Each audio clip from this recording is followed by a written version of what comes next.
ግብጾች ለፖለቲካዊ ዓላማቸው ያስጠኗቸውን ጥናቶች ሁሉ የያዙ በነዛ ጥናቶች ላይ የተመሰረተ አይነት አስተያየት መስጠት ሐሰተኛ መረጃ ማስፈራጨት አይሆንም። ምን ክቡር ፕሬዝዳንት የቅኝ ግዛት ስምምነት ህግን ማክበር አለብን ነው? መቼ ቅኝ ግዛት ተገዝተን የምናውቀው? $10 ሚሊዮን የሚጠጋ ገንዘብ ካይሮ ውስጥ ከሚገኝ የግብጽ ማዕከላዊ ባንክ በሻንጣ ተጭኖ ወጥቶ ወደ አሜሪካ ተላልፏል ወይ ተልኳል? ለማን? ለዶናልድ ትራምፕ። ግብጽ ያመጣችው ሐሳብ አለ። ምን አይነት ሐሳብ?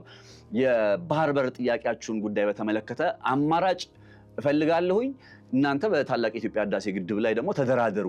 ታዲያ ይሄንን ነባራዊ ሁኔታ ማመን የማትፈልገው ግብጽ ዛሬም ተበደልኩኝ የሚል ሮሮዋን ይዛ የዶናልድ ትራምፕን ደጅ መጥናት መርጣለች።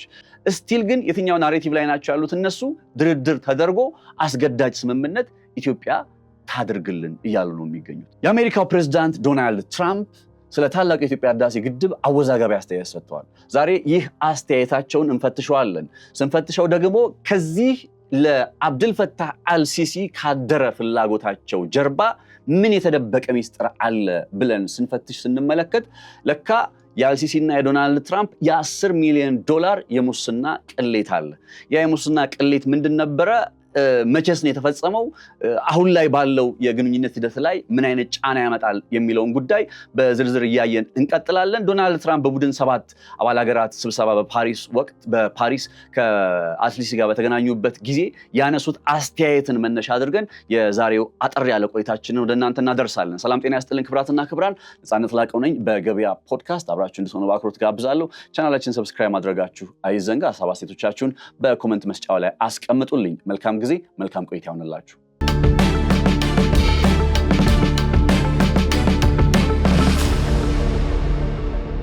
ግብጽ ከቀደመው ዘመን ጀምሮ ከአክሱማይት ዘመን ብለን ልንገልጽ ከምንችለው አንስቶ ኢትዮጵያን በተመለከተ አንድ የቀን ተሌት ቅዠት ነበራት። አንድ ቀን ኢትዮጵያ ተነስታ ይህንን ግድብ ብትገድብብኝስ የሚል። ይሄ የክፍላተ ዘመናት ቅዠቷ አሁን እውን ሆኖባታል። ዛሬ ያ የዘመናት ስጋቷ አካልና ደም ለብሶ ታላቁ የኢትዮጵያ ህዳሴ ግድብ በሚል ስያሜ በጉባ ተሰይሟል። ግድቡ ተሞልቶ ተጠናቋል። የኤሌክትሪክ ኃይል ማመንጨትም ጀምሯል። ምንም እንኳን ያው ወደፊት ድርቅ ቢመጣ ግብጽ የምታገኘው የውሃ ድርሻ ላይ ሊጎድልባት ይችላል ከሚል ስጋት በዘለል ባይዘወይ በዚህ ሰዓት ላይ እንግዲህ ያው የድርቅ ሁኔታ የግብጽ ሁኔታ ብቻ አይደለም፣ የኢትዮጵያም የውሃ መጠን ነው የሚያንሰው። በቃ የተፈጥሮ ሁኔታ ነው፣ ምንም ሊደረግ አይችልም። እና ከዛ አይነት ስጋት በተለየ ሁኔታ በዚህ ሰዓት ላይ የታላቁ የኢትዮጵያ ህዳሴ ግድብ በግብጽ ላይ አንዳችም አይነት የውሃ መጠን እጥረትን አላስከሰተም። በተግባር በሙሌቱ ወቅት ላይ ለምሳሌ ታላቁ የኢትዮጵያ ህዳሴ ግድብ ሲሞላ በነበረበት ወቅት ላይ እንዲያውም የግብጽ የተለያዩ የውሃ ማጠራቀሚያ ግድቦች የተትረፈረፈ አይነት የውሃ ክምችትን ይዘው ነበር። መቼ? የታላቁ የኢትዮጵያ ህዳሴ ግድብ በሚሞላበት ጊዜ። ይሄን ደግሞ ከግል አስተያየቴ ሳይሆን ጥናት የሰሩ ሰዎች ያቀረቡትን መረጃ መነሻ በማድረግ ነው የምነግራችሁ። ታዲያ ይሄንን ነባራዊ ሁኔታ ማመን የማትፈልገው ግብጽ ዛሬም ተበደልኩኝ የሚል ሮሮዋን ይዛ የዶናልድ ትራምፕን ደጅ መጥናት መርጣለች። በቡድን 7 አባል ሀገራት በፓሪስ ስብሰባቸውን ሲያከናውኑ በተጋባዥነት ከተገኙ የአፍሪካ መሪዎች መካከል አንዱ የሆኑት አብድልፈታህ አልሲሲ ለዶናልድ ትራምፕ በግድቡ ምክንያት የናይል ወንዝ እየጎደለ ነው የሚል አይነት ቅሬታቸውን አቀርበው ዶናልድ ትራምፕም የካይሮን ደረቅ ጩኸት አስተጋብተዋል። በታላቁ የኢትዮጵያ ህዳሴ ግድብ ምክንያት የናይል ወንዝ እየጎደለ ነው የሚል መልእክት በማስተላለፍ አብድልፈታህ አልሲሲን አስደስተዋል። አዲስ የድርድር ሂደት በታላቅ የኢትዮጵያ ህዳሴ ግድብ ላይ የድርድር ሂደት ሊጀመር እንደሚችልም ፍንጭ ሰጥተዋል። ለነገሩ እኮ ትራምፕ በዚህ ደረጃ አብድልፈታህ አልሲሲን ለምን አስደሰቱ የሚለው ነገር መቼም አዲስ አይሆንባችሁም። ለምን ከተባለ አብድልፈታህ አልሲሲ በ2016 ፕሬዝዳንት ዶናልድ ትራምፕ በነጩ ቤተ መንግስት የመጀመሪያ የስልጣን ዘመናቸው ሊከናወን የምርጫ ቅስቀሳ ላይ በነበሩበት ጊዜ $10 ሚሊዮን የሚጠጋ ገንዘብ ካይሮ ውስጥ ከሚገኝ የግብፅ ማዕከላዊ ባንክ በሻንጣ ተጭኖ ወጥቶ ወደ አሜሪካ ተላልፏል ወይ ተልኳል? ለማን? ለዶናልድ ትራምፕ። ዶናልድ ትራምፕ ይህንን $10 ሚሊዮን ገንዘብ ከአብድልፈታህ አልሲሲ ተቀብለው ከዛ በኋላ ደግሞ የምርጫ ቅስቀሳቸውን ቀጥለዋል።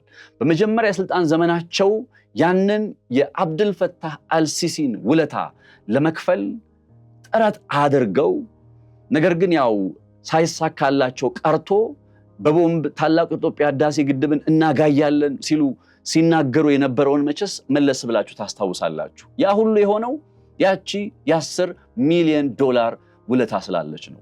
እርግጥ ነው በዚህ ጉዳይ ላይ የአሜሪካ እንግዲህ የወንጀል ምርመራ ቢሮ FBI የዶሴዎችን ከፍቶ ምርመራዎችን እያከናወነ ግብፅ ለትራምፕ ሙስና ሰጥታለች የሚለውን ምርመራ እያከናወነ ባለበት ሰዓት ላይ ይሄ ዶናልድ ትራምፕ መቼስ ፕሬዝዳንት አይደሉ፣ በነገሩ ላይ ጣልቃ ገብተው ከአንዴም ሁለቴ ይሄንን የምርመራ ጉዳይ እንዲዘጋ አድርገውታል። የሙስና ቅሌቱን አዳፍነውታል ይባላል። እንደነ ዘ ኒውዮርክ ታይምስ የመሰሉ የመረጃ ምንጮች የሰሯቸው የምርመራ ዘገባዎች ናቸው እነዚህ። ይህንን አይነት ውለታ ያለባቸው ዶናልድ ትራምፕ በዚህ ሰዓት ላይ ግብፅ ተበደልኩኝ የሚል ሮሮዋን ስታሰማ ለዛች $10 ሚሊዮን ውለታ ማድረግ የሚችሉት ነገር ምንድን ነው? አዎ ታላቁ የኢትዮጵያ ህዳሴ ግድብ በመገደቡ ምክንያት የግብፅ ውሃ ጎድሏል፣ የናይል ወንዝ እየጎደለ ነው የሚል አስተያየትን ነው። ስለዚህ ዶናልድ ትራምፕ አልሲሲን ለምንድን ነው እንዲህ ማስደሰት የመረጡት የሚለው ጉዳይ አንዱ እንግዲህ ሚስጥሩ የዚህ $10 ቢሊዮን የሙስና ቅሌት ጋር እየተገናኘ ነው። ነገሩን በጣም የሚያስገርመኝ ለምን መሰላችሁ? አሜሪካ የኮሎራዶ ወንዝ የሚባል አለ፣ ከአሜሪካ ወደ ሜክሲኮ የሚያልፍ። ያ የአሜሪካ የኮሎራዶ ወንዝን በራሷ ስልጣን ገድባ የሜክሲኮ የውሃ አካባቢዎች እንዲደርቁ እንዲሁም ደግሞ የኢንቫይሮንመንቱ ላይ ኢኮሲስተሙ ላይ ችግር እንዲፈጠር አድርጋ የኮሎራዶ ወንዝን ገድባ እኮ ነው የምላችሁ። ሙሉ በሙሉ የሜክሲኮን ወንዝ አድርቃ ከዛ በኋላ በስንት ጉድና በስንት ልመና ወደ ስምምነት ውስጥ መተው በተወሰነ መልኩ በአመት 1.5 ሚሊዮን ነው ቢሊዮን ኪዩቢክ ሜትር ውሃ እንዲለቀቅ የሚያደርግ አይነት ስምምነት ተፈራርመው ነው የጨረሱት በአሜሪካና በሜክሲኮ መካከል። እንዲህ አይነት ጉዳይ ያለባቸው የሜክሲኮን መሬት ያደረቁ አሜሪካውያን አሁን ኢትዮጵያን መተው ግብፅን ውሃ ጎደለችባት የሚል ክስ ለማቅረብ ሲሽቀዳደሙ ማየት ይሄ ግብዝነት ወይም ሂፖክራሲ እንጂ ከዚህ የተለየ ሌላ ምንም ስም ሊሰጠው አይችልም። በተፈጥሯዊና በሰው ሰራሽ ጉዳዮች ምክንያት በዓለም ላይ ማለት ነው በፍጥነት እየቀነሱ ያሉ 10 ወንዞች ተብሎ ከትላንት በስቲያ እንግዲህ በሰኔ 10 ላይ ይፋ የተደረገ የዓለም ባንክ ሪፖርት አለ። በዛ ሪፖርት ላይ 10 ወንዞች ተዘርዝረዋል። እርግጥ ነው የናይል ወንዝ በሰው ሰራሽ እንዲሁም በተፈጥሯዊ ምክንያት እየደረቀ ነው ወይም እየጎደለ ነው የሚል ሪፖርት አልቀረበም፣ አልተጠቃለለም። ሌሎች 10 ወንዞች አሉ። ምን ልላችሁ ነው? ዓለም ላይ ከተፈጥሯዊ ሁኔታ ጋር ተያይዞ የወንዞች መጠን የመቀነሱ ጉዳይ አዲስ አይደለም። በዚህ በናይል ወንዝ ላይም በተመሳሳይ የተፈጥሮ ሁኔታ ዝናብ ካልዘነበ የትነቱ ጉዳይ አለ። በእነዚህ ሁኔታዎች ምክንያት የውሃ መጠን መቀነስ እንግዲህ የተረጋገጠ ወይ የአደባባይ ሀቅ ከሆነ ግብፅ ማድረግ ያለባት ነገር የአባይ ወንዝ በምን ምክንያት በተፈጥሮ ችግሮችና በሰው ሰራሽ ችግሮች ምክንያት መጠኑ እንዳይጎድል ዋና ልትሰራ የሚገባው የኢትዮጵያን አረንጓዴ አሻራ መተባበርና ከኢትዮጵያ ጋር መስራት ነበረ የግብፅ ዋነኛ ስራ ሊሆን የሚገባ የነበረው። በሚያሳዝነው ሁኔታ ግን ሀገሪቱ ኢትዮጵያ ውስጥ ገብቶ የአረንጓዴ አሻራንም በሉት ሌላ የአባይ የውሃ ፍሰትን እንዳስጠበቀ የሚቀጥል አይነት ስራን ከመስራት ይልቅ በጓሮ በር እየገባች ኢትዮጵያን የማበጣበጥ ስራን ከሚያከናውኑ አካላት ጋር በመተባበር ነው እንግዲህ እጆቿን ስትዘረጋ የምንመለከታት። ታዲያ በዚህ እንግዲህ ነባራዊ ሁኔታ ውስጥ የታላቅ የኢትዮጵያ ህዳሴ ግድብ ከተጠናቀቀ በኋላ እርግጥ የናይል ወንዝ ላይ ዶናልድ ትራምፕ እንደተናገሩት የውሃው መጠን ቀንሷል ወይስ አልቀነሰም የሚለው ጥያቄ በጣም መሰረታዊና ሊመለስ የሚገባው ጥያቄ ነው። ዶናልድ ትራምፕ የተናገሩት ነገር እውነት ነው ወይስ ሐሰት ነው? ግድቡ በመገደቡ ምክንያት እየሞላ ነው እየጎደለ ነው የሚለውን ነገር ስንመለከት እንዳልኳችሁ የኢትዮጵያ ታላቁ የኢትዮጵያ ህዳሴ ግድብን ከመገደብ ጋር ተያይዞ ደግሞ ግብጽ ያመጣችው ሐሳብ አለ። ምን አይነት ሐሳብ? የባህር በር ጥያቄያችሁን ጉዳይ በተመለከተ አማራጭ እፈልጋለሁኝ እናንተ በታላቁ የኢትዮጵያ ህዳሴ ግድብ ላይ ደግሞ ተደራደሩ የሚል ሐሳብ ከዚህ ቀደም ዘ ናሽናል የመሰሉ መገናኛ ብዙሃኖች ይዘውት ወጥተው በ24 ሰዓት ውስጥ ግብጾች አስተባብለውት ነበር ይህንን ዜና። ይሁን እንጂ ቆየት ብሎ የተከናወኑ በገለልተኛ ሪፖርቶች መረዳት የተቻለው ነገር ግብጽ ነገሩን እየሰራችው ነው ወይም ደግሞ በሚስጥር ይዛ እያከናወነችው ቢሆንም አሁን ላይ ከመጨረሷ በፊት መረጃው በመውጣቱ ሳቢያ በመደናገጥ ነገሩን ሐሰተኛ ነው ብላ ለማስተባበል ፈለገች እንጂ እርግጥም ግብጽ የኢትዮጵያን የባህር በር ጥያቄ ጉዳይ ጋር በተመለከተ መነሻ አድርጋ በግድቡ ላይ ለመደራደር ፍላጎት አላት ይባላል። ዶናልድ ትራምፕም እንዲሁ ከዚህ ሐሳብ ጋር የተገናኘ ነገርን ያው ድርድር ስለማስጀመር ጭምር ተናግረዋልና እነዚህ ጉዳዮች የግድ መፈተሽ ያለባቸው የአሁን ነባራዊ ሁኔታዎች ናቸው። እነሱን እያየን በተወሰነ አብረን እንቀጥላለን። ከመሸጋገሪያ በኋላ ልመለስ።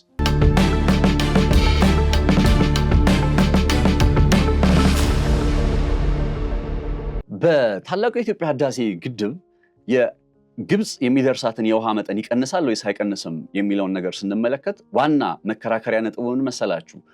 ግብጾች በ1929 እና ከዛም በ1955 ላይ የተፈራረሙትን የቅኝ ግዛት ስምምነቶች መነሻ አድርገው ዛሬም የአባይ ወንዝ ላይ አብዛኛውን የውሃ ሀብት የማግኘት መብት አለን የሚለውን ነገር ለማረጋገጥ የሚያደርጉት ጥረት እንጂ በተግባር ወይ በተጨባጭ ታላቁ የኢትዮጵያ ህዳሴ ግድብ ሲሞላም እንዲሁም ከተሞላም በኋላ በግብጽ ውስጥ የናይል የውሃ መጠን አልጎደለም።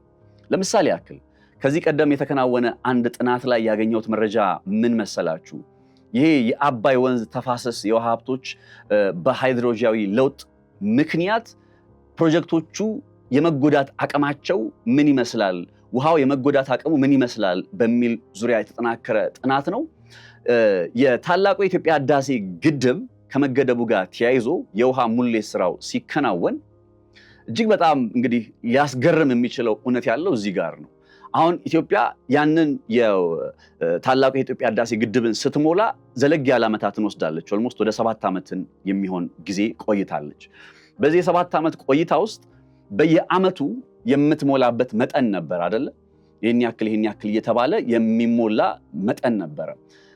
በዛ ጊዜ አሁን መገደብ የሚባለው ጉዳይ በተከናወነበት የውሃ ሙሌት ስራ ሲከናወን ያው ቀጥታ መጀመሪያ ግድቡ ጋር አይደለ መሙላት ያለበት ውሃው።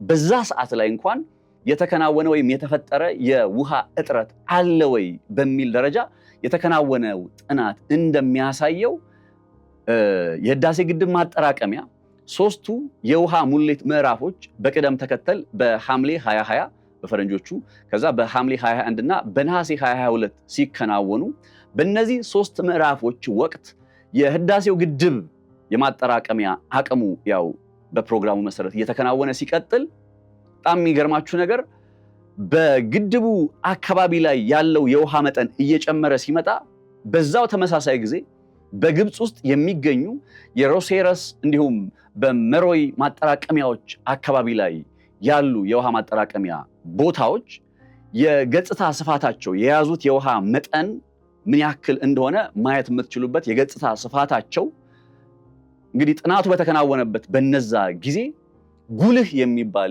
ይህ ነው የሚባል ለውጥ አልታየባቸው። በሌላ ቋንቋ እነዚህ የውሃ ማጠራቀሚያ ስፍራዎች የሚያጠራቅሙት የአባይን ወንዝ ነው እና እነዚህ ማጠራቀሚያዎች የአባይ ወንዝ ሲሞላ እንኳን አልጎደሉም ነው የሚለው ጥናት። በናስርና በቶሽካ ማጠራቀሚያዎች ደግሞ ያለው ነገር ምን ይመስላል ካላችሁ ጭራሽ እንግዲህ የውሃ ሙሌቱ ሲከናወን በነበረበት ጊዜ ግድቡ እየተሞላ በነበረበት ጊዜ እንዲያውም እነዚህ የግብጽ የውሃ ማጠራቀሚያ ቦታዎች የገጽታ ስፋታቸው ጨምሯል። በሌላ ቋንቋ ከፍተኛ መጠን ያለው ውሃ ይዘዋል።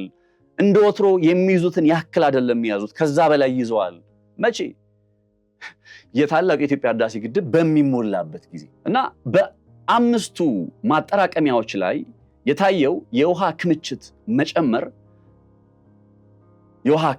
መጨመር የህዳሴ ግድብ የውሃ ሙሌት ወቅት ጋር ያው የተመዘገበው የዝናብ መጠን ከ6 እስከ 10 በመቶ ጭማሪ አሳይቶ ስለነበረ ከዛም ጋር የተያዘ እንደሆነ ልብ ይለዋል። የጎርፍ ስጋትም ሲነሳ እንደነበር አይዘነጋም። ሊካድ የማይችለው ሀቅ ግን ሙሌቱ ሲከናወን ምን አላለም? ታላቁ የኢትዮጵያ ህዳሴ ግድብ ምክንያት የግብፅ የውሃ ማጠራቀሚያዎች አልጎደሉም፣ እንዲያውም ከዛ በላይ ጭማሪ አሳይተዋል። አሁን ከዚህ ጋር ተያይዞ የሚነሳው ጉዳይ ምን መሰላችሁ? በረጅም ጊዜ ሂደት ውስጥ ድርቅ ቢከሰት፣ ለምሳሌ ድርቅ ቢመጣ ምን ልናደርግ እንችላለን? ኢትዮጵያ ውሃውን ይዛብን ችግር ቢፈጠርስ ነው እንግዲህ የሚያነሱ ስጋት። መጀመሪያው ነገር ኢትዮጵያ ያው ግብፅ እየተራበች ግብፅ ድርቅ ውስጥ ሆና ውሃ እዚህ ጋር ገድባ በእነሱ የድርቅና የመከራ ነባራዊ ሁኔታ የመሳቅ ስነልቦና ያለን ህዝቦች አይደለም። ስለዚህ የግብፅ ይሄኛው ሎጂክ ወደፊት የሚመጣ አደጋን ለመከላከል እንዲቻል አሁን የውሃ ሙሌት ስራው ስለተጠናቀቀ ኦፕሬሽናል ወይም የቀለቀን ስራው ላይ መሳተፍ የምትችልበትን መንገድ፣ አስተዳደራዊ ስራ ላይ መሳተፍ የምትችልበትን መንገድ፣ ከዛ አሳር የሆነ ስምምነትን ማግኘት የምትችልበትን ነባራዊ ሁኔታ ነው እንግዲህ እያጤነች እያሰበች የምትገኘው ግብፅ ማለት ነው። ለመቼ? ግድቡ ከተሞላ በኋላ እንኳን እንግዲህ ባለፉት 3-4 ዓመታት የግብፅ ላይ የተስተዋለ የውሃ መቀነስ አለ ወይስ የለም በሚል የተከናወኑ ጥናቶች ጭምር የሚያሳዩት የሳተላይት ምስሎች ተደግፈው የሚቀርቡ መረጃዎች የሚያሳዩት እንዲያውም የግድቡ መገደብ ጋር በተገናኘ ሁኔታ ምንም አይነት የውሃ ማነስ እንዳልተፈጠረ ነው። ቢካዝ ራይት ናው እየሰራንበት ያለው ግድቡ ኤሌክትሪክ ኃይል ካመነጨ በኋላ ከዛ ምን እያለ ይሄዳል? እያለፈ ይሄዳል። ተርባይነሩን እየመታ እያለፈ ይሄዳል። ኢትዮጵያ ውስጥ ያለው ነባራዊ ሁኔታ እንዲህ መሆኑ እየታወቀ ድርቅ ወቅት ላይ ሊያጋጥም የሚችል ጉዳይ መነሻ በማድረግ የሚቀርቡ ትንተናዎች ተገቢነት የሌላቸው ናቸው። ምክንያቱም የለም አሁን ላይ ባለው ነባራዊ ሁኔታ ነው። ገና ለገና ወደፊት እንዲህ ሊሆን ይችላል ተብሎ ታስቦ የወደፊቱ ትውልድ በደረሰበት ሰዓት ላይ ይስማማ እንጂ ኢትዮጵያ ግብፅ ከዛሬ 15 ዓመት በኋላ ወይ ከዛሬ 20 ዓመት በኋላ ድርቅ ሊመጣባት ይችላል ብላ ካልኩሌት አድርጋ ያንን ታሳቢ ያደረገ ስምምነት ልትሰጥ አትችልም። በዓለም ላይ እንዳጠቃላይ እኮ የውሃ እጥረት እየተፈጠረ ነው። በነገራችሁ ላይ ዓለም ላይ የውሃ እጥረት እየተፈጠረ ነው። ይሄ የኢትዮጵያ ነባራዊ ሁኔታ ብቻ አይደለም። ዓለም ላይ በሚፈጠር የውሃ እጥረት ከዚህ ከድርቅ ጋር በተያያዘ ማለት ነው። ከዛ ከአባይ ወንዝ እነሱ አስዋን ግድብ እስኪደርስ ድረስ ሲጓዝ ያለው የትነት መጠን ከበረሃማነት መስፋፋት ጋር ተያይዞ እየጨመረ መሆኑ እነዚህ ጉዳዮች ምናልባት በምን ጉዳይ የታላቁ ኢትዮጵያ ህዳሴ ግድብ ምክንያት ሳይሆን በተፈጥሯዊ ምክንያት የሚፈጠር ማነስ የውሃ መጠን ማነስ ብለን ልንገልጽ እንችላለን። ይህንን ጉዳይ ኢትዮጵያ ምንም ልታደርገው አትችልም። በዛ ጉዳይ ላይ እንደ ጎረቤት ሀገር እንደ ወዳጅ ሀገር ተከባብሮ ችግሩን ሊፈታ የሚችልበት ነገር ማድረግ፣ ኢትዮጵያ ውስጥ የውሃ እጥረት እንዳይመጣ የዝናብ እጥረት እንዳይከሰት የሚያደርጉ ስራዎችን መስራት ነበር የእነ አልሲሲ ኃላፊነት መሆን ያለበት። እስቲል ግን የትኛው ናሬቲቭ ላይ ናቸው ያሉት? እነሱ ድርድር ተደርጎ አስገዳጅ ስምምነት ኢትዮጵያ ታድርግልን እያሉ ነው የሚገኙት። በዚያውም ወስዳችሁ ትላንትና ማታ በቡድን 7 አባል ሀገራት ስብሰባ ላይ የአልሲሲ እና የዶናልድ ትራምፕ ቆይታ ምን ተባለ፣ ምንስ ማለት ነው የሚለውን ጉዳይ ነው የማስመለክታችሁ። ካፍታ ቆይታ በኋላ ልመለስ።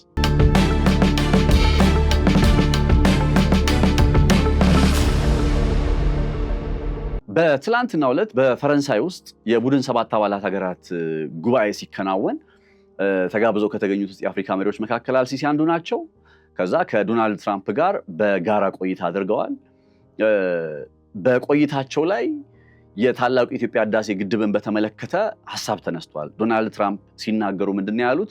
የተገናኘ ነው ስለ ታላቁ የኢትዮጵያ ህዳሴ ግድብ ለማውራት ነው። ያው ታላቁ የኢትዮጵያ ህዳሴ ግድብ ምናምን ባይሉም ስለ ግድቡ ለማውራት ነው። ይሄ ግድብ ኢፍትሃዊ በሆነ መንገድ የግብፅን ተጠቃሚነት ነፍጓል። ይቀጥልና ደግሞ ምን ይላል ዶናልድ ትራምፕ? እኔ በመጀመሪያ የስልጣን ዘመን ጊዜ ይህንን ጉዳይ ልፈታው ሞክሬ ነበረ፣ ነገር ግን ምርጫውን ተዘረፍንና እኔን ተክተው የመጡ ሰዎች ነገሩን በመተዋቸው አሁን የምናየው ነገር ተፈጠረ። እስኪ እንግዲህ ስምምነት ማድረግ የምንችልበት መንገድ ካለ እንሞክራለን የሚል አስተያየት ነው የሰጡት። ይሄ የዶናልድ ትራምፕ አስተያየት አንደኛ ዶናልድ ትራምፕ ከመሆናቸው አንጻር እንደ እንትን የሚቆጠር አይደለም። ዶናልድ ትራምፕ ተናገሩ ማለት የሆነ ተአምር ሆነ ማለት አይደለም። ከዚህ ቀደም በታላቅ ኢትዮጵያ ህዳሴ ግድብ ላይ የባሰ ነገር አውርተው ያውቃሉ። በቦምብ እናጋየዋለን ወይም ግብፅ ልታጋየው ትችላለች የሚል አስተያየትን ተናግረው ያውቃሉ ዶናልድ ትራምፕ። ትላንትና ከዛኛው አንጻር ካሰባችሁት ድርድር ለማድረግ ወይም በመጀመሪያ ስልጣን ዘመናቸው የተቋረጠውን ነገር ለማድረግ ጥረቶችን እንጀምራለን የሚል ሐሳብ ነው ያነሱት። ይሄ ጉዳይ ግን ምን አይነት ሐሳብ አለው በውስጡ? አንደኛ ኢፍትሃዊ በሆነ መንገድ የሚል ጉዳይ አለ። ሁለተኛ ነገር ደግሞ የናይል ወንዝ ከግድቡ መገደብ በኋላ ፍሰቱ ቀንሷል፣ መጠኑ ቀንሷል የሚል ጉዳይ አለ። አሁን እነዚህ ሁለቱ ነጥቦች ለምን ማተር ያደርጋሉ መሰላችሁ? አንደኛ ኢፍትሃዊ በሆነ መንገድ የሚለው ጉዳይ መጀመሪያ ስለ ፍትሃዊነት የምናወራው በምን አግባብ ነው የሚለውን ጥያቄ ያስነሳል። ኢትዮጵያ በሉዓላዊ ግዛቷ ላይ አንድ ግድብን ስትገነባ ያ የገነባችው ግድብን ለመገንባት ከየትኛው አካል ጋር ነው ስለ ፍትሃዊነት ልትነጋገር የምትችለው? አሜሪካ የኮሎራዶ ወንዝን ስትገድብና የሜክሲኮ መሬትን ስታደርቅ ያኔ ፍትሃዊነት የሚባለው ጉዳይ ለምን ትዝ አላላትም? አሁን ኢትዮጵያ ጉዳይ ሲሆን ነገሩ ለምን እንዲነሳ ተፈለገ? ያውም ኢፍትሃዊነት በሚል ፍሬም ውስጥ ማለት ነው። ይሄ የአንዲትን ሀገር ሉዓላዊነት በመዘንጋት ያው በዚህ ነገራቸው ይታወቃሉ። ዶናልድ ትራምፕ የሀገራትን ሉዓላዊነት ባለማክበር ያንን ነገር ያሳዩበት የኢትዮጵያ ሉዓላዊነት ማለት ኢትዮጵያ ኢፍትሃዊ ነች እያሉ ነው። እንግዲህ ኢትዮጵያ ኢፍትሃዊ ነች የት? በዓለም አደባባይ ላይ ማን ነው ያለው ነው? የፍትሃዊነት ጉዳይ ከሆነ ለምሳሌ ነው የምላችሁ የግድ ፍትሃዊ እንዲባል የቅኝ ግዛት ስምምነት ህግን ማክበር አለብን ነው? መቼ ቅኝ ግዛት ተገዝተን የምናውቀው? የ1929 ስምምነት እኮ ሙሉ በሙሉ የአባይ ውሃ ድርሻ የግብፅ ነው የሚል ነው። የ1955 ስምምነት ደግሞ 18 ከመቶ የሱዳን የተቀረው የግብፅ ነው የሚል ስምምነት ነው። በ1929 ስምምነት በ1955 ስምምነት ላይ የፍትሃዊነት ጉዳይ ትዝ ያላላት ግብፅ አሁን ከትራምፕ አጠገብ ቁጭ ብላ ባልሲሲ አማካኝነት ኢፍትሃዊ በሆነ መልኩ ተጠቃሚነት ተነፈገ ብላ ጩኸቷን ስታሰማ አስመሳይነት አይደለም ይሄ? 29 ላይ ኢትዮጵያን መቼ አሰቧት? ይሄ የአባይ ወንዝ ሙሉ በሙሉ የግብፅ ነው ብለው ሲደመድሙ ኢትዮጵያን መቼ ትዝ አሏት? 55 ላይ ሱዳንን ሲያስገቡ መቼ ትዝ አለቻቸው ኢትዮጵያ? ኢፍትሃዊነቱን ያበላሹት እኮ ያኔ ነው። እኛ እያልን ያለነው ራይት ናው እኮ ግድቡን ስንገነባ 60 ከመቶ የሚሆን ማህበረሰባችን ኤሌክትሪክ ኃይል ያስፈልገዋል፣ ኤሌክትሪክ ማግኘት አለበት። በቃ ይሄ ነው፣ ሌላ ምንም ነገር እኮ የለውም። ይሄንን ማህበረሰቦቻችን ዜጎቻችን የኤሌክትሪክ ኃይል እንዲያገኙ ለማድረግ ስራ መስራታችን መቼ ነው ወይም እንዴት ነው ኢፍትሃዊነት የሚሆነው የሚለው ጥያቄ ለራሳቸው ለዶናልድ ትራምፕ መጠየቅ አለበት። እኔማ ትራምፕን ባገኛቸው የምጠይቃቸው ጥያቄዎች ብዙ ናቸው፣ ከኢራን ጀምሮ እስከ እስራኤል፣ ከዛ አሁን ደግሞ በእኛም ጉዳይ ጨምሮ ማለት ነው። አሁን የፍትሃዊነቱ ጉዳይ ምንም ውሃ ማያነሳ እንደሆነ ሊታወቅ ይገባል ማለት ነው። ሁለተኛው ነገር በትራምፕ ንግግር ውስጥ የተደመጠው የናይል ወንዝ መጠን ቀንሷል የሚለው ጉዳይ ነው። በየትኛው ጥናት እንዴ? ግብፅ በራሷ መንገድ ከፍላ ያከናወነቻቸው ጥናቶች እኮ ምን ይላሉ መሰላችሁ? የታላቅ ኢትዮጵያ ህዳሴ ግድብ የውሃ ሙሌት ስራ ሲከናወን የናይል ወንዝ መጉደል ጀምሯል እኮ የሚል ሪፖርቱን ላኮ አቀርበው ያውቃሉ። የታላቅ ኢትዮጵያ ህዳሴ ግድብ ያለበት ስፍራ በመሬት መንቀጥቀጥ አደጋ ውስጥ ነው፣ ስለዚህ ግድቡ ሊደረመስ ነው የሚል እኮ ጥናት አስጠንተው አቅርበው ያውቃሉ። ግብጾች ለፖለቲካዊ ዓላማቸው ያስጠኗቸውን ጥናቶች ሁሉ የያዙ በነዛ ጥናቶች ላይ የተመሰረተ አይነት አስተያየት መስጠት፣ ሐሰተኛ መረጃ ማሰራጨት አይሆንም? ምን ክቡር ፕሬዝዳንት፣ የታላቁ የኢትዮጵያ ህዳሴ ግድብ በመገደቡ ምክንያት የናይል ወንዝ ላይ ተፈጠረ የሚባለው ማነስ፣ የውሃ መጠን ማነስ እስኪ በገለልተኛ ተቋም ይጣራና ይቅረብ እስቲ። ይሄ እንግዲህ በተፈጥሯዊ መንገድ የውሃ መጠን ማነሱን ታሳቢ በማድረግ ማለት ነው። ተፈጥሯዊ በሆነ መንገድ በትነት እንዳልኳችሁ በዝናብ መጠን መቀነስ በመሳሰሉት ጉዳዮች የውሃው መጠን ሊቀንስ ይችላል። የዛሬ 50 ዓመት የታላቁ የኢትዮጵያ ህዳሴ ግድብ ከመገደቡ በፊት አባይ የነበረው የውሃ ፍሰትና የታላቅ የኢትዮጵያ ህዳሴ ግድብ ከመገንባቱ በፊት ማለት ደግሞ ወይም እንግዲህ ከዛሬ 50 ዓመት በፊትና 2000ዎቹ አካባቢ ላይ የግድቡ መሰረት ድንጋይ ከመጣሉ በፊት በነበረው ጊዜ ወደ ግብጽ የሚሄደው የውሃ መጠን የአባይ ውሃ መጠኑ ቀንሷል እኮ። ለምን? በተፈጥሯዊ ምክንያት ነው የቀነሰው። ያኔ ግድብ የሚባል ነገር አልነበረም። ተፈጥሯዊ በሆነ ምክንያት የሚመጡ ነገሮችን እንዴት ነው የግድ የስምምነት አካል እንዲሆኑ ታሳቢ የሚደረገው? ጥናት የለም ፕሩቭን የሆነ በግድቡ መገንባት ምክንያት ይሄን ያክል ውሃ ቀነሰባት ግብጽ የሚል አንድም ጥናት የለም። ከየት መጣ ነው ይሄ መረጃ? ሐሰተኛ መረጃ ነው ያልኩት ይሄንን ነው። ዶናልድ ትራምፕ በዚህ ነገራቸው ስለሚታወቁ ብዙ ማስገራሚ ላይሆን ይችላል። ሶስተኛውና የመሰረታዊ ጉዳይ ወደ ድርድር የመመለስ አይነት ሐሳብን ተናግረዋል። ወደ ድርድር መመለስ የሚል ጉዳይ፣ ይሄ ወደ ድርድር መመለስ የሚለው ጉዳይ ምን ማለት ነው? የኢትዮጵያ ወደብና አባይ ወንዝን የማገናኘት ፍላጎት ይሆንን የሚል ጥያቄንም የግድ ማንሳት አለባቸው። እሱ ሐሳብ ላይ ካፍታ በኋላ ልመለስ።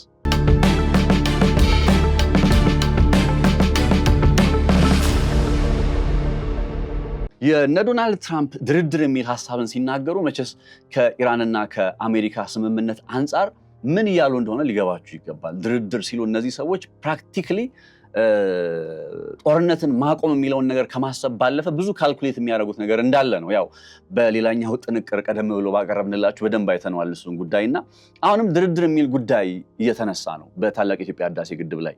ግን አብሮ እየተነሳ ያለው ነጥብ ምንድነው?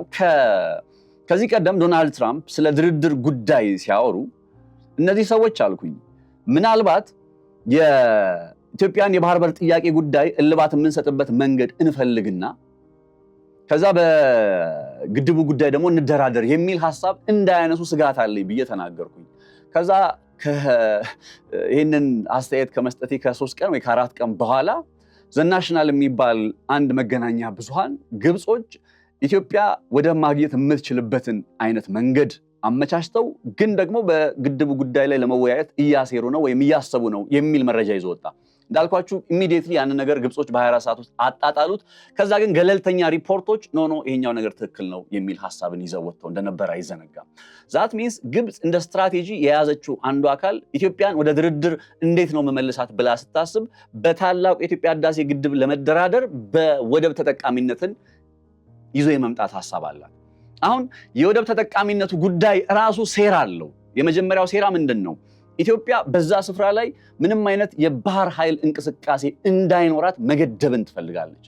ሶዛት የባህር በር ተደራሽ ስትሆን የባህር በር ተደራሽነቷ ኢኮኖሚያዊ ጉዳዮችን ብቻ ታሳቢ ባደረገ መልኩ ይሆንና ወታደራዊ እንቅስቃሴን ይሄ ወታደራዊ እንቅስቃሴ እና አሜሪካ እና ፈረንሳይ ከኢትዮጵያ ጋር አንዱ አብረው መስራት የሚፈልጉት በቀይ ባህር ምንድነው? ሰላምና ጸጥታ ነው። ያንን ነገር መቁረጥ ነው የምትፈልገው።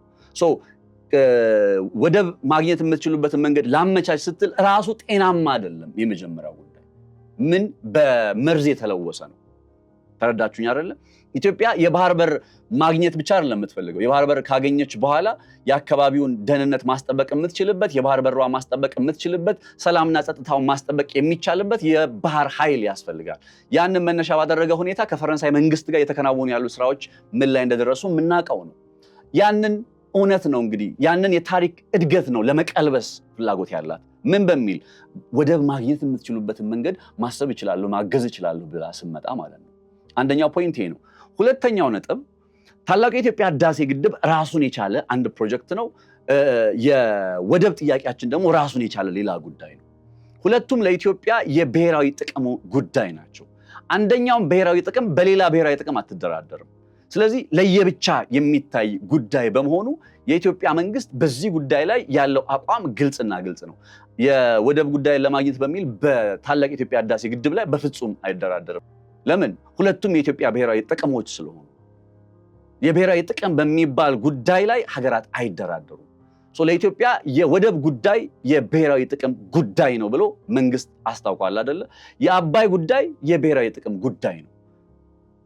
አንዱን ለማግኘት አንዱን ማጣት የሚል አይነት የግብጽ ካልኩሌሽን፣ ያውም እኮ ደግሞ በውስጡ መርዝ ያለበት ካልኩሌሽን። ይህንን ነገር ካልኩሌት የማድረግ ሐሳብ እንዳለ እንድታውቁት ስለፈለኩ ነው። አምሹር ነው የምላችሁ በእርግጠኝነት አሁን እነ ዶናልድ ትራምፕ ወደ ድርድር እንምጣ ምናምን የሚለውን ነገር ድንገት እንደው አንድ እርምጃ ለማራመድ ጥረት ካደረጉ ይሄንን ዜና ተሰሙታላችሁ። ኢትዮጵያ የባህር በር ጥያቄ ለማግኘት ጥረት እያደረገች እንደሆነ ይታወቃል። ስለዚህ በዚህ መንገድ ከግብጽ ጋር ተባብራ ትስራ ወይም አሜሪካ ልትተባበር ትችላለች። እንደን በታላቅ የኢትዮጵያ ህዳሴ ግድብ ላይ ትደራደራለች። አሁን በግድቡ ላይ መደራደር ለምን ያስፈልጋል እኮ ነው ዘ ፖይንት። ግድቡ አንደኛ አልቋል። ሁለተኛ ነገር ደግሞ በተጨባጭ በገለልተኛ ቡድን ጥናት ይሰራ፣ የውሃ መጠኑ ቀንሷል የሚል ገለልተኛ ቡድን ኢትዮጵያ የምታውቀው አካል፣ ኢትዮጵያ የምትቆጣጠረው አካል ጥናት ይስራ። ይሄ በዝናብ መቀነስ ምክንያት በኤቫፖሬሽን ትነት ምክንያት የሚመጣውን መቀነስ አይደለም፣ በግድቡ መገንባት በቀጥታ የተፈጠረው ምንድን ነው የሚለውን ነገር ነው ማወቅ የምንፈልገው። ያን አይነት ተጨባጭ ነገር በሌለበት ስለ ድርድር ማውራት አይቻልም። እንደራደር ሲሉ ባይንዲንግ የሆነ አግሪመንት ነው የሚፈልጉት፣ አሳሪ የሆነ እስከ መቼ? ለትውልዶች ለዘላለም። አሁን ከቀናት በፊት ስለ ኢራን ኒውክሌር ጉዳይ ስንሰራ እንዴት ነው ኢራን ግን ለዘላለም ኒውክሌር አይኖረኝም ብላ ልትስማማ የምትችለው? በጊዜ መገደብ የለበትም ወይ ስላችሁ ነበረ። ጠንካራ ሀገር እንደዛ ነው የሚያደርገው። ባይዘው ኢራን አንዱ ልታረግ የምትችለው የነበረው ነገር ያው ብዙ ያገኘቻቸው ነገሮች ስላሉ ጥቅሞቿ ስለበዙ ትታው ነው እንጂ ነገሩ በጊዜ መገደብ ትችል ነበር።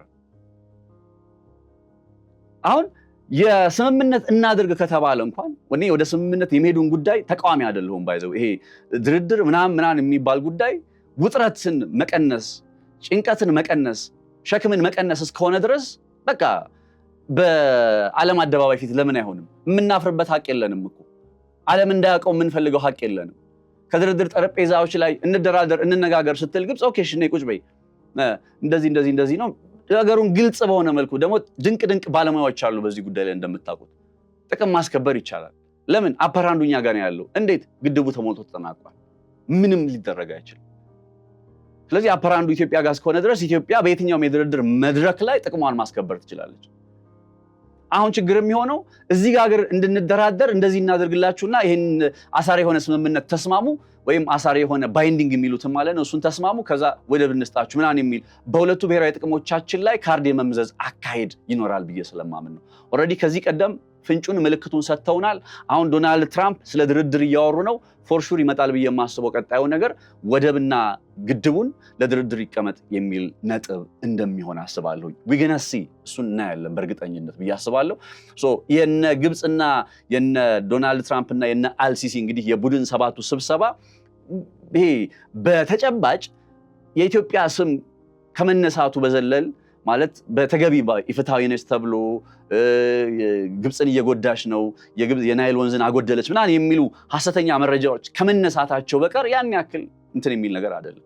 እንዳልኳችሁ ደግሞ ለምንድን ነው እንደዚህ የሚሆነው ወይም ዶናልድ ትራምፕ ለአልሲሲ ለምንድን ነው በዚህ ደረጃ እንትን ማለት የሚፈልጉት ካላችሁ ያቺ የ10 ሚሊዮን ዶላሯ ቅሌት እንደሆነች እንዳትረሱ። ያቺ የ10 ሚሊዮን ዶላር ቅሌትን የምርመራ እንትኗ ይከፈትና እስኪንያት የዛች ሙስና ቅሌት የምርመራ ዶሴ ይከፈትና ዶናልድ ትራምፕን በፍርድ ቤት እስኪንያቸው ተጨባጭ የሆነ የምርመራ ዘገባ ውጤት ኦልሬዲ ስለቀረበ ማለት ነው። ከአንዴም ሁለቴ ነው ያንን ጉዳይ የሚመረምሩ ሰዎችን ያባረሩት ዶናልድ ትራምፕ። ተረዳችሁኝ አይደለ? ያቺ 10 ሚሊዮን ዶላር ቅሌት አለችባቸው።